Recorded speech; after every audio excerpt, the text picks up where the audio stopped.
Welcome to this Planning Commission. The date is Monday, October 22nd. Will everyone please rise for the Pledge of Allegiance? I pledge allegiance to the flag of the United States of America and to the republic for which it stands, one nation, under God, indivisible, with liberty and justice for all. Thank you. You may be seated. The first item of tonight's agenda is the actual approval of the agenda. Does anyone have any questions or any alterations they need to make? Mr. Chairman, move for approval. Motion. Do I have a second? Second. All in favor, say aye. Aye. Very good. The next item is for the minutes or the approval for the minutes of October 8th, 2012 meeting. Does anyone have any questions or need to change anything of that? Mr. Chairman, move for approval. Second. Motion second. All in favor, say aye. Aye. Aye. Very good. Motion passed. Thank One you very much. abstention. One abstention? Yep. Okay. Julie, you got that? Great. The next item is for informational meetings or a public meeting. The first item is Prairie, Ryan. Location of the project is 10197 Eden Prairie Road. The request is for a sloped ground review on 1.1 acres. With that being said, the proponent of the project, please come forward. Tell us a little bit about the project, and will you spell your last name for us for the city record and give us your address, please? Prairie Ryan, R-Y-A-N. Address is 27665 Bryn Mawr Place in Shorewood. Thank you. Thank you, Planning Commission. I want to say thanks to the engineering department and the planning staff for their report. They were helpful in getting this put together. Pretty simple, straightforward, 1.2 acre lot. We've got only 7% disturbance, really just seeking to get a driveway put into the property. It doesn't currently have access. We completed the design with the help and support of the engineering department, very limited tree disturbance, and we think increased safety along the road as well. And I'd stand for any questions. Okay. If we have any questions, we'll get back to you. Thanks. Thank you very much, Mr. Ryan. Mr. Francis, you want to take us through the staff report, please? Yes, Mr. Chairman. I am recommending approval of the project based upon the three recommendations on page 3 of the staff report. Okay. Commissioners, any questions or comments at all? Not seeing any? Seeing that this is a public hearing, is there anyone out in the audience that has any questions or concerns? Okay, not seeing any. Mr. Chairman, move to close the public meeting. Second. Motion second. All in favor, say aye. Aye. Opposed? Okay. Mr. Chairman, move to recommend approval of the sloped ground review on 1.1 acres based on plans stamped dated October 12, 2012, and the staff report dated October 19, 2012. Second. Motion second. All in favor, say aye. Aye. Any abstention? Okay. Thank you very much. Moving right along. The next public hearing is Ridge at Riley Creek. This is the 5th edition. The location of the project is 9567 Sky Lane. The request is for a planned unit development concept review on 0.76 acres, a planned unit development district review on 0.76 acres, a zoning district amendment within the R1-13.5 zoning district on 0.76 acres, and a preliminary plat of 0.76 acres into 2 lots. With that being said, will the proponent of the project please come forward and tell us a little bit about your project? Will you also spell your last name for city record and give us your address, please?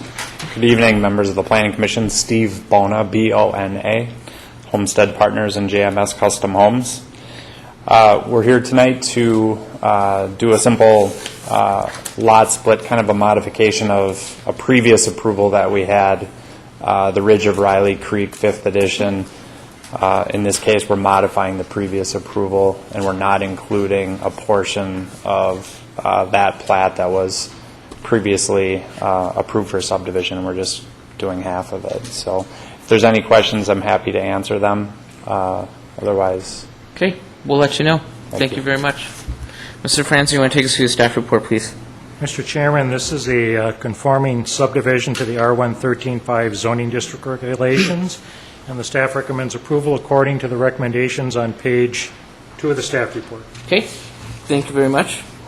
Commissioners, do you have any questions for the proponent at all, or for Mr. Franson, or city staff for that matter? No? Nope. Travis, anything from your end? No? Nope. Okay. Seeing that this is a public hearing, is there anyone out in the audience that has any questions or concerns? Any comments at all? Okay. Not seeing any. That being said, I'll entertain a motion. Mr. Chairman, move to close the public hearing. Second? The motion and second, all in favor, say aye. Aye. Move to recommend approval of the planned unit development concept review on .76 acres, planned unit development district review on .76 acres, zoning district amendment within the R1 13.5 zoning district on .76 acres, and preliminary plat of .76 acres into 2 lots based on plans stamped dated September 18th, 2012, and the staff report dated October 19th, 2012. Second? Okay, we have a motion and second, all in favor, say aye. Aye. Any opposed? Okay. Moving right along, next one for a public hearing is Schussler's Barn. Location is 14150 Pioneer Trail. The request is for a planned unit development concept review on 2.68 acres, a planned unit development district review with waivers on 2.68 acres, a zoning district amendment within the rural zoning district on 2.68 acres, a conditional use permit review, and a site plan review on 2.68 acres. With that being said, will the proponent of the project please come forward? Tell us a little bit about your project. Please also say and spell your last name for city record, please. Thank you very much. Good evening, Chair Stoltz, members of the Planning Commission, and staff. My name is Robert Erickson, E-R-I-C-K-S-O-N. I'm a Senior Development Associate with Welsh Companies. We're located at 4350 Baker Road, Minnetonka. Purpose of this project is to upgrade the historic Goodrich Ramos Barn, which I believe is clearly an Eden Prairie landmark, into a small event center. The developer, Steve Schussler of Schussler Creative, who's with us this evening, has already spent significant time and resources maintaining and upgrading the barn and facilities to accommodate the proposed use. With your indulgence, if I could use the overhead very briefly. Please go right ahead. Thank you very much. If you could just grab that microphone and speak right into it too, that would be great.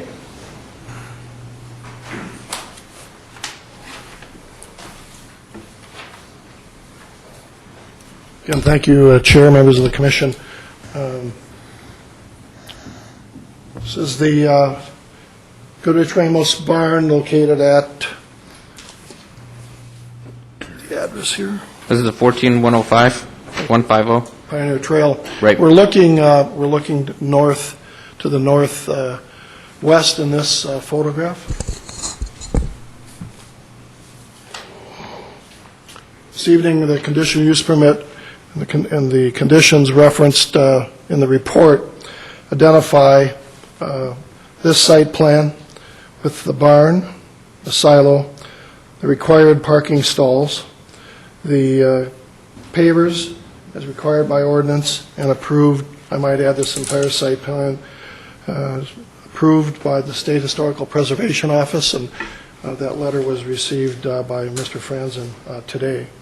Includes also a ramp, and I'll show you the exterior elevation of the proposed structure that's being added to the barn for an elevator required under ADA.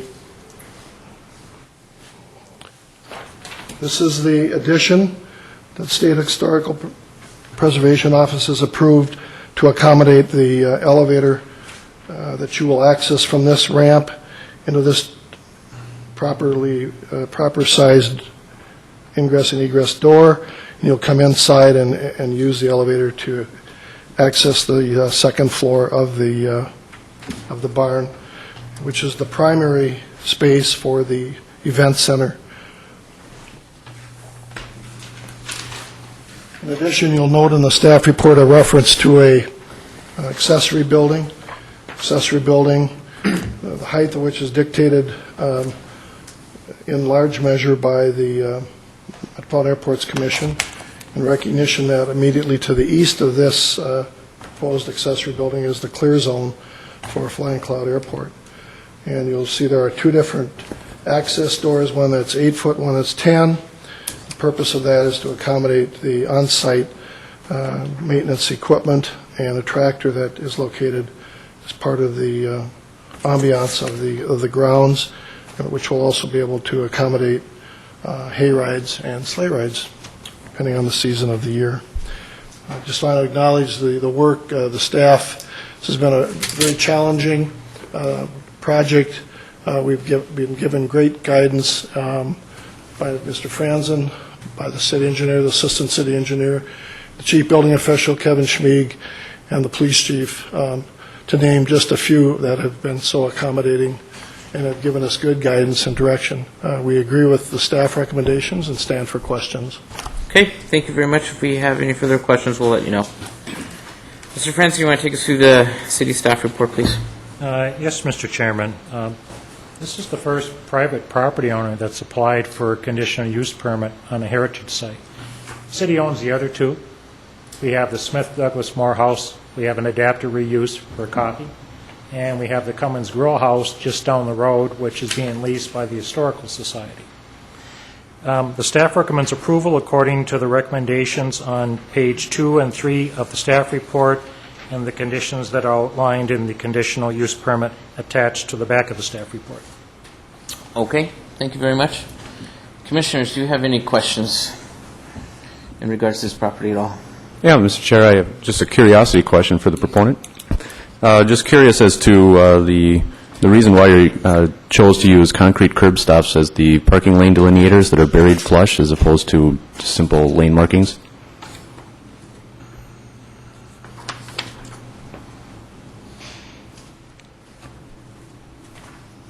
In large part directed by the State Historical Preservation Office. We had other options that we had identified in previous submittals, and this was the option that they selected, and they felt it was in keeping with the character of the site, which is this building, as you know, the structure is eligible for the National Historic Register, and this is what they defined as acceptable under the recommendation that we brought forward. Well, it's great that you're keeping even down to the smallest detail.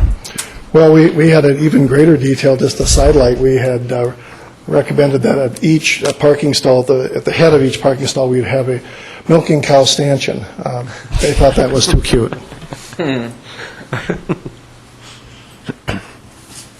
Okay, seeing that this is a public hearing, does anybody out in the audience have any comments or concerns about this project? Not seeing any. Commissioners, any final comments? No. Okay. If not, I'll entertain a motion. Mr. Chair, move to close the public hearing. Second? Motion second. All in favor, say aye. Aye. Move to recommend approval of the Planned Unit Development Concept Review on 2.68 acres, Planned Unit Development District Review with waivers on 2.68 acres, Zoning District Amendment within the Rural Zoning District on 2.68 acres, Conditional Use Permit Review and Site Plan Review on 2.68 acres, based on plan stamp dated October 18, 2012, and staff report dated October 19, 2012. Second. With motion and second. All in favor, say aye. Aye. Any opposed? Congratulations. You can move forward with the project. Thank you very much. The last item tonight for public hearings is the International School of Minnesota Residence Hall addition. The location is 6385 Beach Road. The request is for a planned unit development concept review on 58.29 acres, a planned unit development district amendment on 58.29 acres, a zoning district amendment within the public zoning district on 58.29 acres, and a site plan review on 58.29 acres. With that being said, will the proponent of the project please come forward? State your name, spell your last name for city record, and tell us a little bit about your project. Thank you very much. Good evening. My name is Trent Marr. I'm the corporate manager of property and purchasing for Sabas Educational Systems. We're the owner and operator of the International School. I think I'm a little early because our architect and our engineer are not here yet. I think they were planning on a longer meeting, so hopefully they'll show up shortly because they have all the answers for you. We are nothing but efficient here. Okay. If we have any questions, we can certainly We can move on. sure start off. I can start off with an introduction. Well, first of all, I want to thank you all for letting us present the project tonight for the Residence Hall. In case some of you aren't familiar with the International School of Minnesota, which is locally known as ISM, we're a private college prep school for students in ages 3 through 18. We're a member of the Sabas School Network, which is comprised of 15 schools in 15 countries on 4 continents, and we educate thousands of students worldwide. Why a residence hall? Well, it's an exciting project for us at ISM. Our outstanding academic program, combined with our unique globalism as seen in our curriculum, our students and families that entrust us with their education, and our sense of being a caring community are known characteristics of Sabas around the world. We often have requests from around the world and nationally from parents who want to send their students to ISM, but there's no place to really put them. With families searching for a good education, both locally, statewide, nationally, and globally, it puts us in a position and gives us a great opportunity to educate students outside the metro area, which aligns us with one of our mission statements, which is to educate as many students as possible. Sabas wants to see the school grow in every direction and to enroll students from these different segments, globally, nationally, statewide, and locally. One interesting segment that we really want to tap into is students around Minnesota and neighboring states that are close and nearby, where students can attend school, stay, go home on weekends, and/or parents, families can come to Eden Prairie, which is a growing trend that we're seeing in some of the marketing that we've done. As mentioned earlier, other segments include students from other states as well, families that are interested that don't have any place to come. This is really a great opening opportunity for us. We're in a growth mode right now, and it makes sense to increase these segments along with our local student base. I left it where I'd be happy to answer any questions during the presentation, and I was going to introduce John Harris, our architect, but I can't quite do that at the moment. So I'll answer what I can. We'll go to staff report. If we have any further questions, we'll let you know. Okay. Thank you very much. Thanks. Mr. Franzen, you want to take us through the staff report, please? Yes, Mr. Chairman, the staff is recommending, how about if I use the microphone? That might be helpful. Yes, the staff is recommending approval according to the recommendations on page 3 of the staff report. I'll call attention to item number 4, where we have a building height increase from 30 to 42 feet, and we're basically okay with that because the building sits at a considerable distance from all the property lines, and the effective height of the building is actually diminished the farther you are away from the property. Okay. Thank you very much, and thank you for your call out on the height. Commissioners, do you have any other questions or concerns about this project? I do, Mr. Chair. Please. Is this, maybe for project proponent or for staff, is the residence hall the only portion or the only thing that's happening within this PUD or this request tonight? Because I saw that there was a track or something like that in the southernmost area. Mr. Mark, can you come forward, please? Appreciate it. I'm assuming. But I didn't see it on the aerial, and I haven't actually been back there to take a look The at track it. was started about 2.5 years ago, and that's completed now. Yeah. So this is the only project. Phase 1 is the current project on hand. While Mr. Mars at the podium, does anyone have any other questions or concerns at all?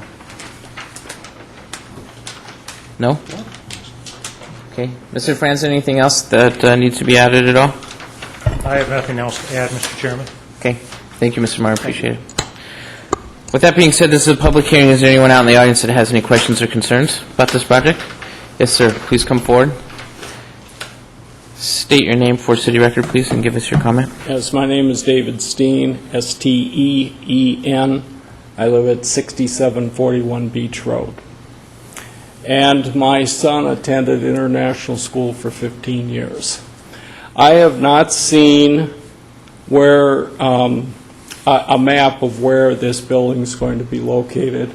I use the lake quite frequently, and I'd like to, before any decisions are made, I'd like to see where the dormitory is going. Okay. Mr. Franzen will put it up on the camera, and you can take a better look at that. Thank you, Mr. Steen.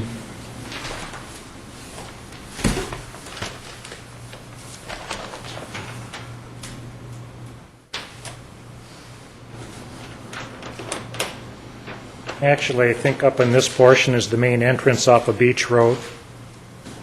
Down at the bottom, we have the lake down here, we have the soccer field here, the gymnasium, 3 sets of classrooms. And so where the residence hall is probably in the northeast corner of the property. Please come to the... I'll see if I got a better drawing. All right, thank you. Mr. Marr, how did we do with that? Do we okay, very good.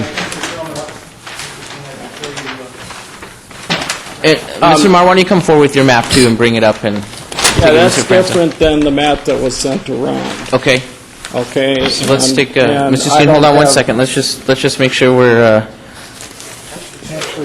we've got the right map. Here's the overall.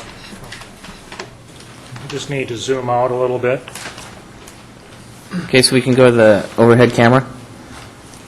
So this would be representing where the existing parking lot is, where it first starts around the curve. So if you go to where the first classroom building is, and you go north about 150, 200 feet directly north, and probably go about 50 feet to the right, that's where the start of the administration building is and the residence hall. And there's 3 phases for the residence hall. So everything's up on the hill? Up on the Not down in the wetlands where the creek is Right. and near the houses? Right. Okay, I have no... You're good? question. Yeah, that's All right, good. we That's solved it great. for you. Yeah, thank you. Great, thank you very much. Good thing I know my directions. Yeah. Is there anyone else out in the audience? Yes, sir, please come forward. State your name and give us your address, too, for city record, please. I'm Rick Berg. My wife and I live at 6601 Beach Road. And beyond the location of the proposed addition to the school, would you be able to comment on the ultimate elevation and the height of these proposed buildings in relation to the top of the elevation of the existing buildings? Mr. Marr, do you have that? The concern is, of course, is the view from the lake. It's a very pristine end of the lake where both the residents seem to gather and then people that use the park district seem to gather. We're concerned as well, as I believe some of the other residents on Beach Road, of if the elevation ends up to be much higher than the existing buildings and it's very noticeable from the lake, it's going to really have a significant impact upon that part of the lake. Great. Thank you. Thank you. Thank you, Mr. Berg. Okay, I'm going to give you some first floor elevations of the existing building. If you could speak right into the microphone, Mr. Franzen, that would be fantastic. Now I know what it's like to be an applicant. It's a tough crowd here tonight. Thank you, sir. The first classroom building that you see is at elevation 928. You have 3 classroom buildings that are at elevation 931. The top of the building, I'll say for the classroom, is going to be 958. And the top elevation for the residence hall is going to be 971. So it's about an 11, 12-foot difference in the height of the buildings. Mr. Berg, did that answer your question? That's per, but so it'll be... Mr. Berg, can you please come forward and talk to the microphone? Thank you.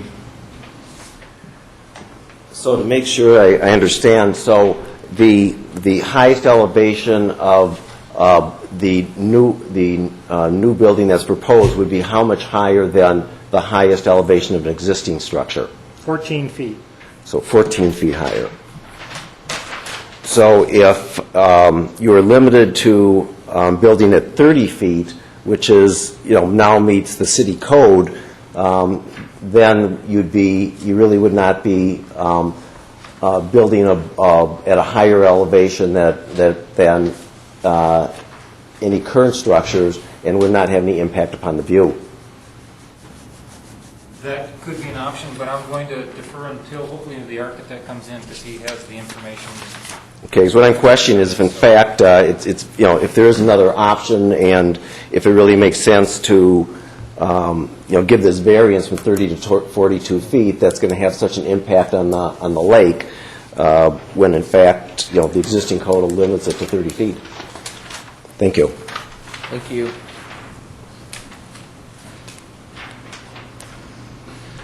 Commissioners, do you have any concern with the heights of what's proposed today? I guess my only curiosity, or my only, not concern, but further due diligence would be what type of roof structure this is, I guess, if it's a flat roof or if it's a peak roof, or if you're trying to blend in with what's there in a 3-story commercial structure.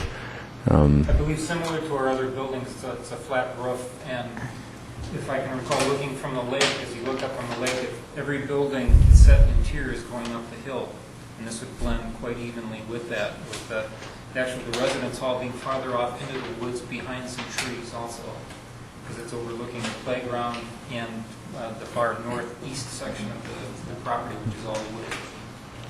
So this first phase is 14 feet higher than the existing residential hall, or the last phase? Is it, because I'm assuming the hill goes up in There elevation? is no other residential hall. This will be the first one. So this There's is gonna be matching two- classrooms.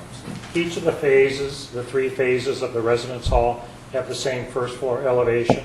Okay. So it's going to be up at the same height. Oh, okay. All of them will be the same elevation going around once they're added. I don't have a scale with me, but I'm thinking that the residence hall is about 900 to 1,000 feet from the edge of the lake. So it's a good distance. Easily, yeah. Right. What was the last page? Last page. You put it- Last page of the architectural, or the last page? Last page are architectural. It does give some dimension. Well, that talks about elevations. I was just looking for the distance from the lake. Right, but I was just, so they could see what it would look like from the lake.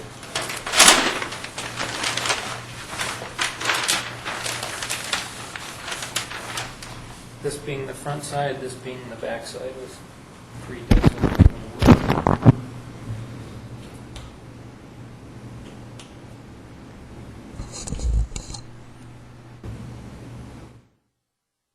Commissioners, any other questions?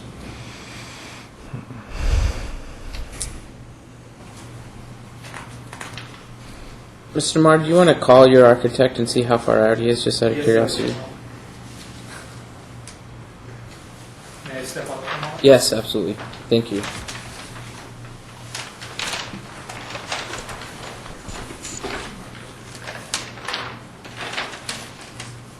I think I like being the staff.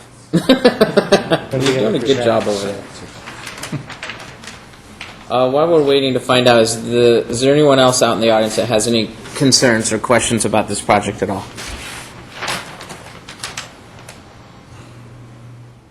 Commissioners, while we're waiting on that one question, anybody else have any concerns? I guess I've got some follow-up questions on the height topography, and it might be for Mr. Fox. From the lake, the ordinary high water line of the lake, and the slope from that, traveling up to this highest point, this point of which the roof structure would be, and the question about whether or not it would be out of place or out of character with the sightline issues, what kind of tree canopies heights are in that area? Give or take rough estimates, just trying to see what kind of buffer, visual buffer that would be able to be provided for the new addition. I guess based on their tree inventory, they show a variety of oak trees up there, so I would say the oak trees at existing topo would probably be somewhere in the neighborhood of 45 to 50 feet tall on the average. But obviously what they're doing is they're benching the building into the hillside, so it would be substantially lower than the current trees on the upside or the higher side of the proposed addition.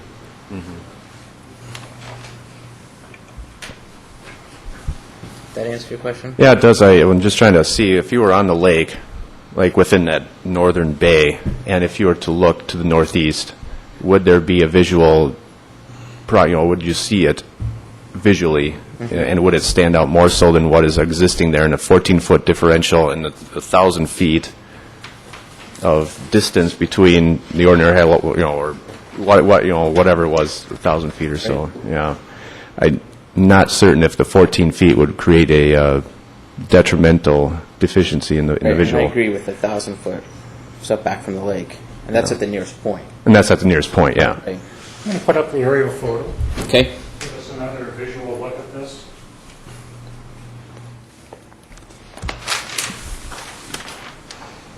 They can come in as close as possible. I'll maybe back up just a little bit. There we go. So the residence hall is up here. This is the edge of the lake here. So you have some vegetation down in the lower area in here. You've got some wetland in this part of the property. It's very heavily wooded along the east side. You have woods kind of up on the northeast side. And we're probably going to be 60, 70, maybe more feet higher than the edge of the lake, just looking at some of the topographic maps. So you would be looking up the slope. But you're going to have buildings, if you're in this part of the lake, you're going to be looking at the gymnasium and the first phases of the classroom building. Right. So part of that will obstruct some of the views, but I can't provide you with complete assurance that that blocks all the views. And may I intercede here? Please. First, John will be here in about 3-4 minutes. Okay, very good. And seasonally, one has to take into consideration that there's quite a heavily wooded area in this wetland that literally you can't see the school from the level of the lake for most of it until winter time. Okay. I mean, Commissioners, I don't know. As far enough back, it seems to me like it's not too much of a... Anybody have any concerns? No. Okay.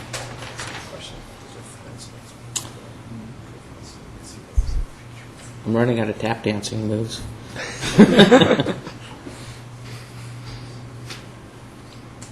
Mr. Marr, do you have anything to add about your project at all? Hopefully I'm speaking on behalf of the architect that I think that one of the reasons of going up one floor compared to the other buildings was in order to fit the number of residents in that particular building without bearing much farther and deeper into the woods, taking down more trees, digging into the side of the hill.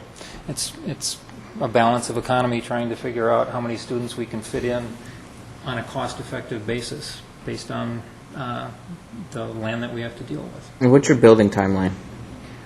If things proceed, we would hopefully like to get things started, and with a very lucky estimate of the end of August, if that would work. I mean, Okay. The architect is ready to hit the road running if things proceed. Okay.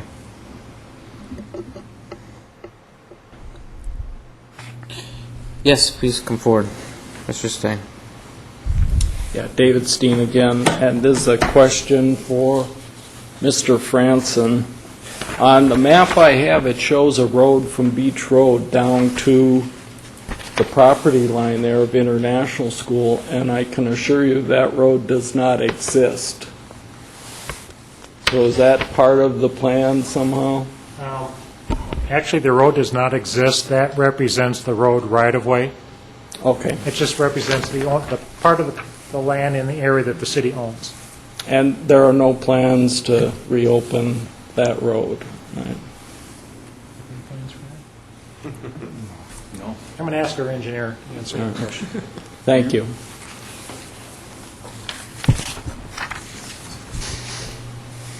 Which one?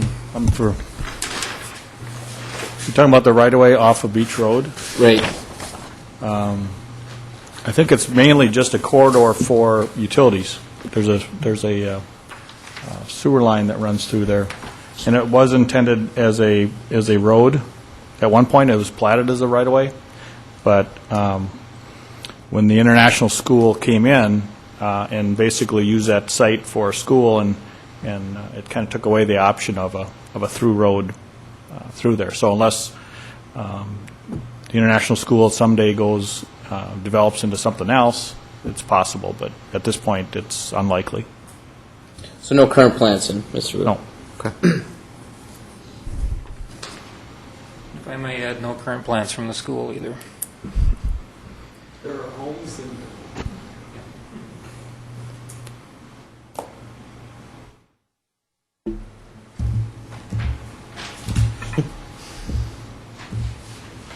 I'll just add my 2 cents. Please. I really I have no real issues with the project as presented, given the 1,000-foot setback, or 900, 1,000-foot setback. That seems significant enough, where it's not going to create any significant visual detriment to the property, so I'm fine with the project as proposed, but I see the project architect has shown up, so perhaps he can... Okay, before you get started, Mr. Berg, why don't you come and ask your question one more time? Do you mind? Do you mind coming forward, please?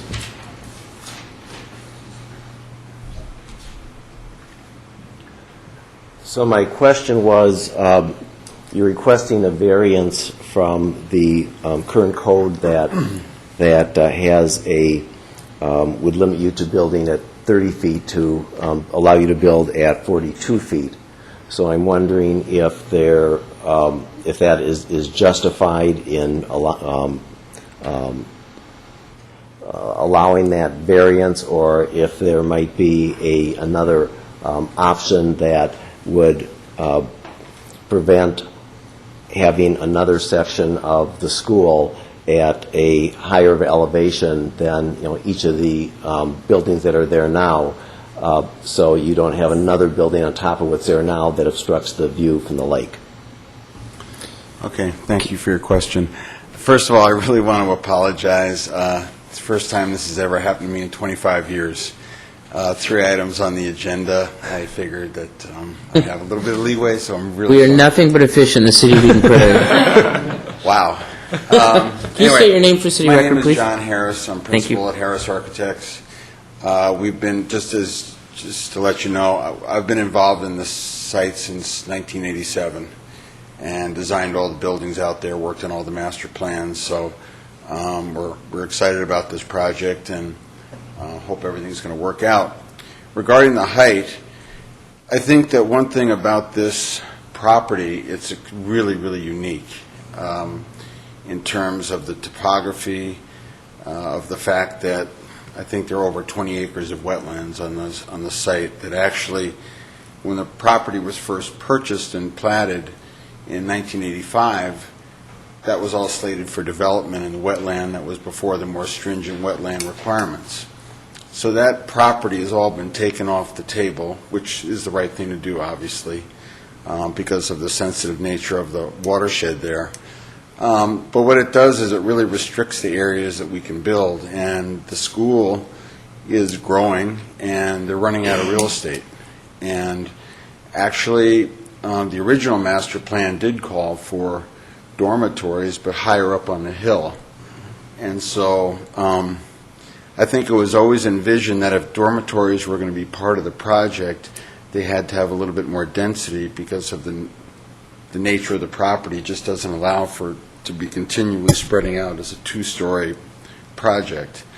And so up on that hill, we're really limited to where we can build. And if we keep it at 2 stories, we simply can't get the number of students in there to make the project worthwhile. It just won't work. So what we've done is we've tried to keep the materials of the project very earth tone. The buildings are very quiet. There isn't a lot of flash to it. I think the buildings out there, I think you would probably agree, they blend into the landscape pretty well. And I guess we really don't feel that from the lake, if that's your concern, that there's really any view that's going to be obstructed. I haven't been on the lake and looked up the hill to know whether you actually could see the buildings or not. 3 stories as opposed to 2.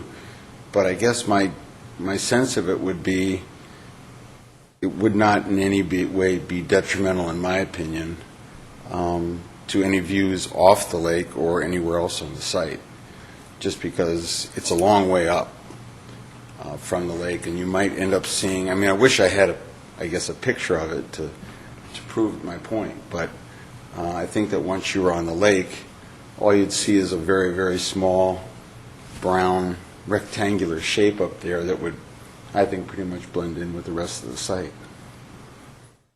I guess that's my explanation. Okay. Thank you very much. Welcome. Yes, ma'am. Please come forward and state your name for the city record, please, and give us your address. My name is Sunita Gangopadhyay. I also live on Beach Road. Back to the question of trees, the view thing, or how the dormitory would be recessed or elevated on the hill. Is there a plan to plant more trees, or are the trees high enough that they will, kind of cover the dorm? Well, we are subject, and it was one of the comments in the staff report, we're subject to the tree replacement policy of the City of Eden Prairie, where we have to, every tree that we take out, we have to replace in kind. The view from Beach Road, I'm trying to think where you'd be able to see the dormitory from Beach Road. I think it would be, you really can't see anything from Beach I think Road. in the winter time, In the when the winter time. foliage goes down, Okay. we do see the school buildings. Mhm. Like from my house and maybe from, Mhm. another house, a couple other houses, we do see. Well, it would be approximately, if you can, it's hard to imagine, but 14 feet higher than the furthest building you'll see up on that hill. And it'll be receding in the distance, so you'll have other buildings in the foreground. So I think that it's really going to have a pretty minimal effect, on what you see in the winter. You will see it, but it's not like we're putting the building in front of the other buildings and it's taller. It's actually behind the other buildings. Yeah. So it's way on the, it's in the farthest easternmost part of the site, and you're on the western side of the site. So I really don't think it's going to, I can't say you won't see it, Yeah, but I don't guess think my it's going only to be question. detrimental Okay. at all. So back to the question, you do plan to just replace the trees that you take out, but nothing above and beyond?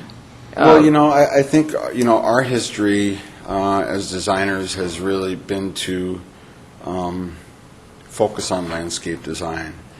And so we're not going to do the minimum. That's the code required, minimum, but we plan to do more than that. Okay, thanks. Okay. Thank you very much. With that being said, Commissioners, City staff, does anyone else have any other follow-up questions or concerns? No. Okay. If not, I'll entertain a motion. Mr. Chairman, move to close the public hearing. Motion second. All in favor, say aye. Aye.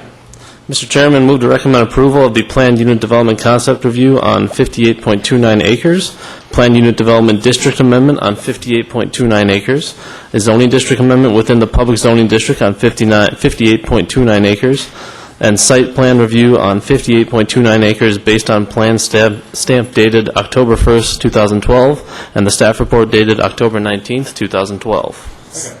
We motion second. All in favor, say aye. Aye. Any opposed? Congratulations. You can move forward with the project. Thank you. Thank you very much. Again, I apologize. No problem. Thanks again. Moving right along, any planners reports, Mr. Franzen? Actually, I do. Our next meeting is scheduled for Monday, the 12th of November. That is Veterans Day. The City Hall will be closed. So the next Planning Commission meeting we have scheduled after that is November 26th, and we have one public hearing for a single-family development and one variance for a building addition and an in-ground pool. Okay, so that's the next meeting is the 27th. November 26th. 26th. Okay. Thank you very much. Members' reports? Anybody? Just a quick one on the Southwest Light Rail Community Advisory Committee. At our last meeting, I don't know if everybody's aware of this, has been in the papers, but the draft environmental impact statement is out for review, so there's a whole public comment process that people can go through for submitting comments. And how long does that process last? Oh, you would ask that question. Mr. Franzen, do you remember by chance? That'll be over around the end of November. Okay. And then just one other note at that meeting, it was by far the most entertaining meeting we had. We had a guest speaker giving some presentation on some stationary developments in Eden Prairie. Happened to be our own Mr. Franzen over here. Really? So was he buttoned up? Oh, he was to the nines. But no, he presented some stationary development concepts for the UHG project at the City West station, and also an amazing report by some college students at the Golden Triangle And station. as far as I understand it, we are on track and on budget at least until some month in 2013. Is that correct? I believe it's till June 2013, last I heard, as far as that there's need to go through the state legislature and secure some more additional funding. Great. Mr. Franzen, anything to add to that? I think it was Commissioner Kirk asked what the commission's role was going to be with the light rail. Mm-hmm. At the last meeting, I said, think of this as one big development project. So you'll be making an advisory recommendation on the alignment of the rail and the stations, because we have to go through what's called municipal consent. So each of the cities on the line, their council, has to approve where the line and the stations are. So once we get to the point where we know enough about where the project office says the line's going, and it's ready for review, we're going to bring it in front of this group, and you can weigh in on that, and we'll pass your feedback on to the city council. So is that one big meeting then, or is that going to be broken up, or? I think municipal consent for your part will be one meeting. Okay. And it'll probably just be an agenda item on a city council meeting. Okay. I had one question about it. Do you know when we'll find out if we're the winner of the maintenance building? I don't know yet. We will know as part of municipal consent where the operations and maintenance facility is proposed to be located. Okay. Thank you very much. Any other members' reports at all? Continuing business? New business? If not, I'll entertain a motion for adjournment. Mr. Chairman, I move to adjourn the meeting. Second? Motion and second. All in favor, say aye. Aye. Meeting's adjourned. Thank you very much. You get some sleep, maybe.